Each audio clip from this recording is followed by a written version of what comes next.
Truth of the matter was, she was a booty call. That's how we met her. But I want you to know that how you met her wasn't who she is. Something happened. Something tragic took place. She changed her mind. She changed her identity based on what somebody else said, based on how she messed up, based on how she failed. She began to act like who she ain't. Joshua chapter 2. We just gonna walk in. Joshua the son of Nun sent out of Shittim 2 men to spy secretly, saying, go view the land, even Jericho. And they went and came. I don't know how the first place they found was the harlot's house, but I'm gonna leave that alone. They went and came into a harlot's house named Rahab. And then the Bible says that they were supposed to be doing it in secret, so they just stayed right there. Every now and I'm gonna leave that alone. Verse 2. Verse 2, and it was told to the king of Jericho, saying, behold, we saw some brothers slip in the middle of the night. And the way they was dressed, I could tell they was from Israel. I think they coming to search out the country. And the king of Jericho sent on a message to Rahab saying, bring forth the men that are come to thee, which are entered into your house, for they be come to search out all the country. Now this was amazing to me.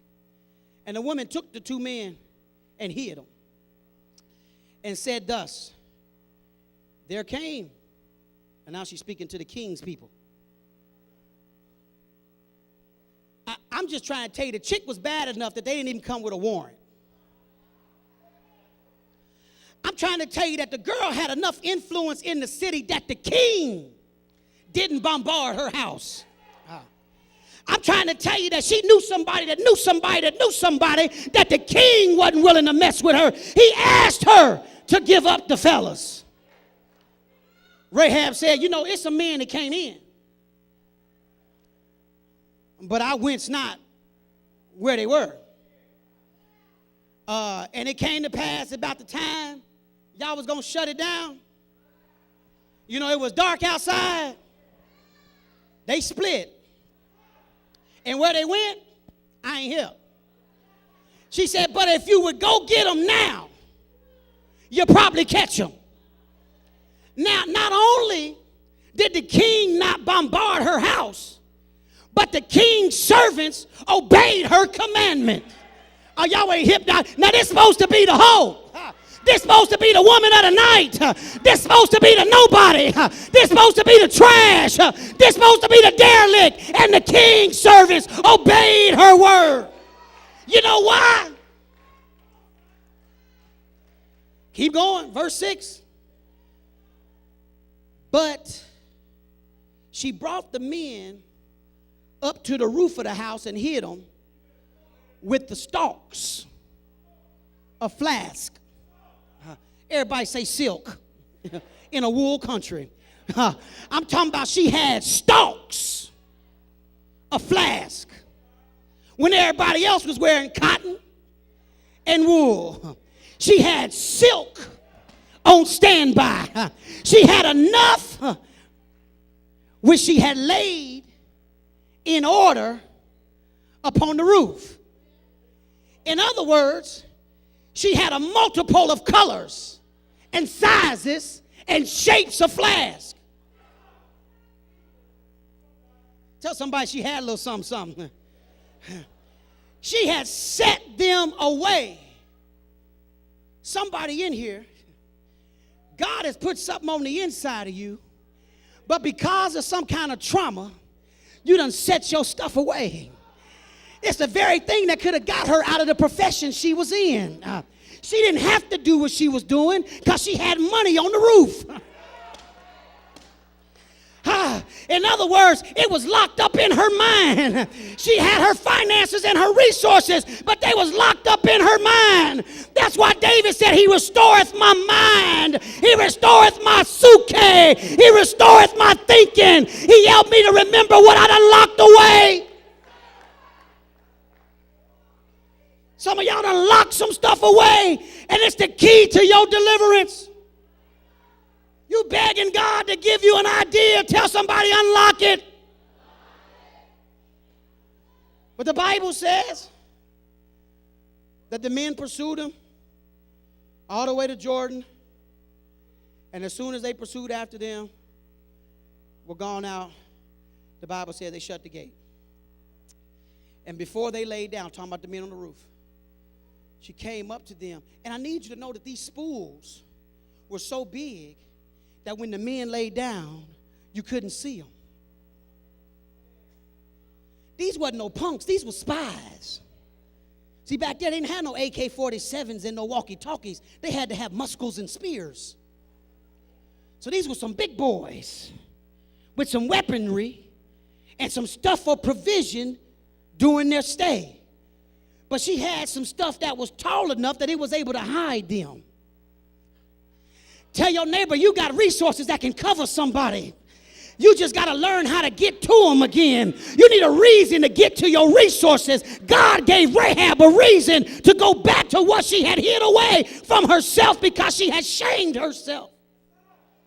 So before they laid down, she came up to them upon the roof. And she said unto them, men, watch this. She been sleeping with heathens.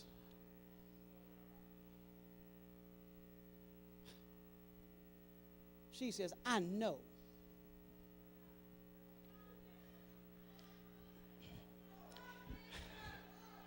Tell somebody, I ain't sleep on you.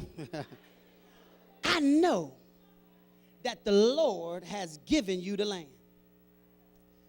I see the anointment all over you. And that your terror is falling upon us. In other words, she was saying the king, he's scared of y'all. And that all the inhabitants of the land, hearts are fainting because of you. For we have heard how the Lord dried up the water of the Red Sea for you when Egypt came, and what he did to the two kings of the Amorites that were on the other side of Jordan. You know, Sihon and all, Pookie and them. We've seen how you dealt with them in the neighborhood, how you utterly destroyed them. And as soon as we heard these things, we knew we was in trouble. She said, neither more do any courage remain in any man because of you. For the Lord your God, he is God in heaven above and in earth beneath. Now therefore I pray you, swear unto me by that same Lord, since I have shown you kindness, that you also show kindness. Watch this, because my daddy and them heard of you too.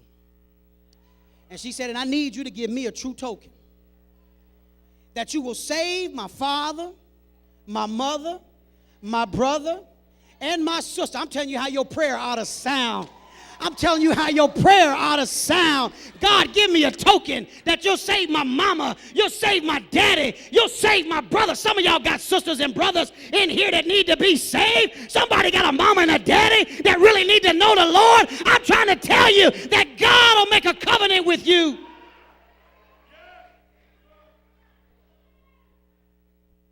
She said, you'll deliver our lives from death.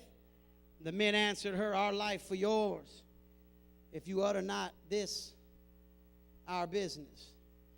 And this shall be when the Lord hath given us the land, that we will deal kindly and truly with thee. So you got to be careful of trying to act like you can't be around certain people. Because you're not going to know who you're going to need as an ally when you go into enemy territory. If you get yourself off into some stuff that don't nobody else want to touch, you better be careful who you look down your nose on, because they might have the key to the city and the key to the king, because there was something about Rahab that the king didn't even want to mess with her. And I can imagine them spies looking at each other and saying, we better tell this girl the truth because she's a bad girl. It's something about her. She's a bad mama jamma. She made the king leave.